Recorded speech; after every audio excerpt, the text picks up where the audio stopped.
Stability and crime in Sub-Saharan Africa has led to the rise of private military and security companies, farms that are being used for everything from protecting mines and oil terminals to conducting full military operations. But ensuring that these private guns follow national laws and international norms is a challenge. More from VOA senior analyst Jeffrey Young. Military people use guns. So do people employed by private military and security companies, PMCs and PSCs. Nations normally hold a monopoly on the use of lethal force in their defense, but these private armed entities can gain the right to kill by permission of the governments that hire them, as spelled out in contracts.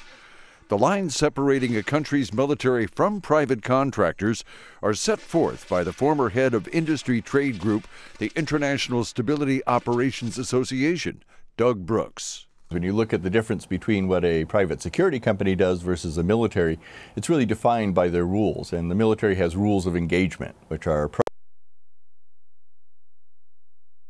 forced to achieve a goal, whereas a private security company is protective and defensive.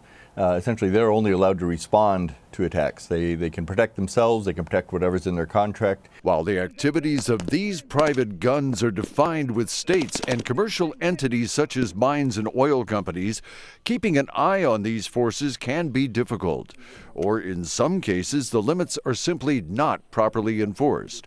A point raised via Skype from Barbados by National Defense University professor Ian Ralby.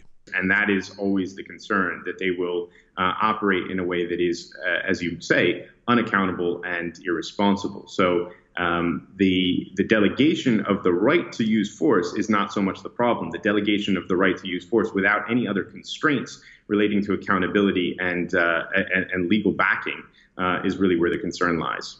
Private military companies created bloodbaths in Sierra Leone and Angola during the 1990s in support of those governments in the face of insurgents.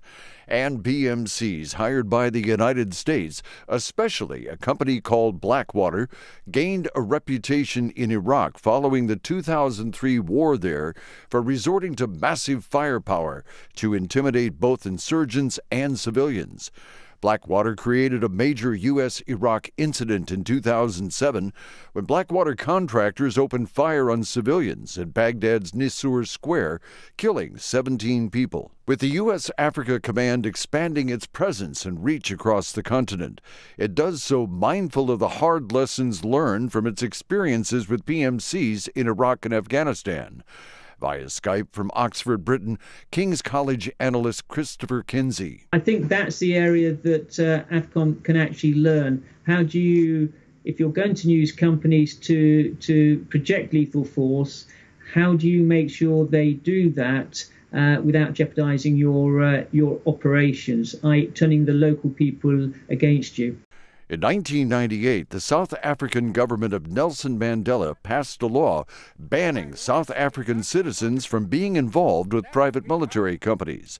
This caused the closure of several such entities. Then, in 2008, South Africa, Angola, Sierra Leone, the United States, and 14 other nations signed the International Committee of the Red Cross's Montreux document, which governs the behavior of private military companies in conflict zones. The document presently has the signatures of 54 states and 3 major international organizations. Analysts say that this agreement, now a series of recommendations, is likely to become codified as international law over time, holding both nations and private companies far more liable for their actions.